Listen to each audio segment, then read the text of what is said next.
twice in this conversation, in this interview, you said that life assignment, or life's assignment, and that actually brought up and is bringing up some emotion for me on that.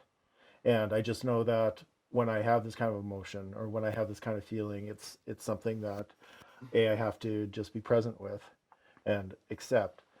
But it does cause, you know, emotion, Mm-hmm. like tears and you know, want to blow my nose and all that kind of stuff. Why do you think that is bringing that kind of reaction when In you you, say that? Yeah, in me. I could Guess, offer you some thoughts, please. That's but they're what. just That's my thoughts. yeah. I It's understand just that. my perception. Yeah, yeah. And I'm okay basically with that. putting myself in your position and then answering. Okay. Um, the first thing that when you, as soon as you said it, the first thing that came to mind is, well, am I entitled to that? Am I entitled to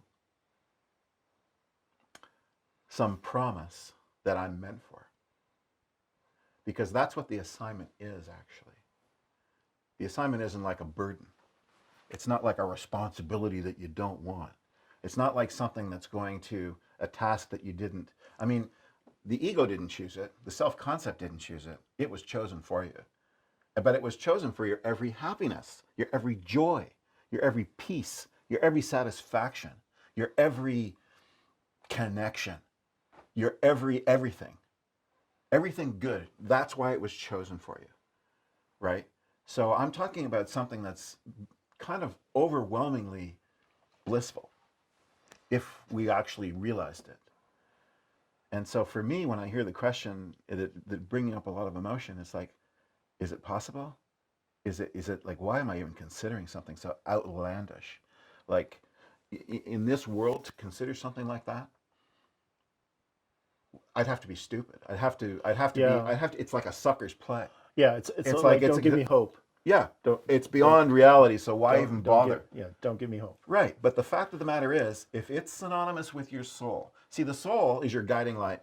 The soul, the heart is your compass, but the soul is actually charged with the responsibility of your destiny, the fulfillment of the promise of your destiny, the promise of your destiny.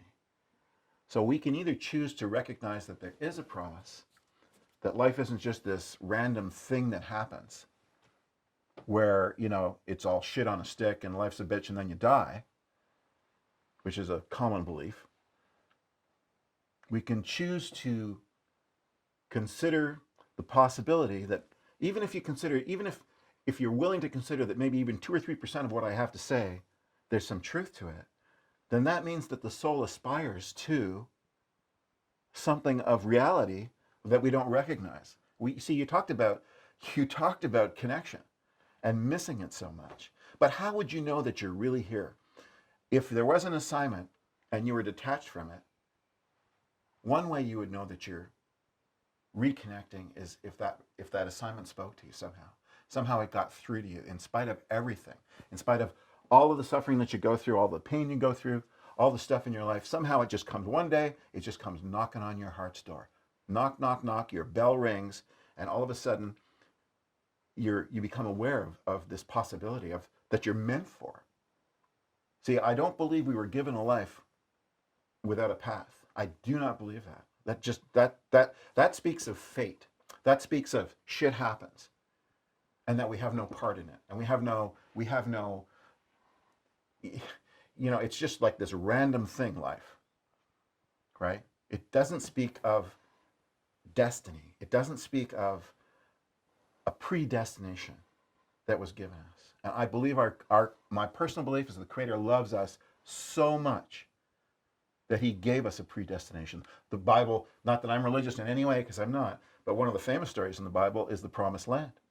And they walked, first they were slaves for 400 years. And all they knew was slavery.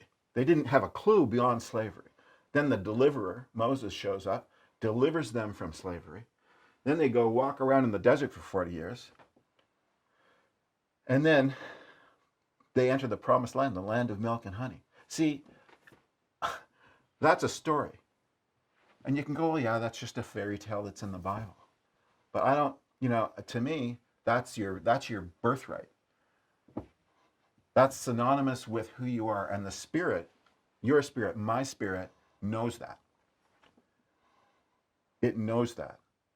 And if we choose less than that, if we settle for less than that, who are we being a whoer to then? Who are we attesting to? What we're attesting to at that point is that it's not possible. See, for me, possibility is nothing more than a decision.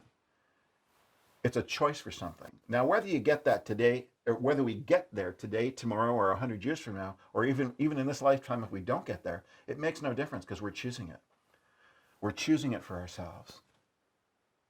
We're choosing to take this plane of the world and the physicality of the world, which denies all these possibilities, and says, and it kind of spits on your dreams, and chews you up and spits you out. So we can allow the world to dictate terms to us, and we can allow man to dictate terms to us, and we can allow externals to dictate terms to us, or we can just follow our assignment. And if our assignment says you go there and you show up, look what it did. Just to use that, just not that I'm not religious, but just to use that thing with Moses. Yeah, go knock on Pharaoh's door and tell him to let your people go. So it's like walking into Donald Trump's office, say, excuse me, Donald, but let my people go. Put the wall down. Well, you want me to do what? Right. You see, for the ego, for the self that you think you are, that's absolutely ridiculous. That's impossible. It is impossible. But for your spirit, you're free. The spirit's free. It's under the dominion of absolutely nothing and no one. So either you have a spirit or you don't. Either the Creator gave you a spirit or he didn't. It's up to you. It's a choice. It's a choice for where you want to plant yourself. If I plant myself that I have this spirit that says, hey, this is for you. This is where your joy lies. This is where your connection lies. This is where your joining with others lies. This is the road that would take you beyond this feeling of separation. This is the road that would take you beyond this feeling of meaninglessness, this feeling of unworthiness, this feeling of guilt, this feeling of always being afraid, the axe is always going to fall, this place of lack, of scarcity. See, it's like if I would know of that, I have to choose it. The mind can't have what it refuses to choose, cannot have it.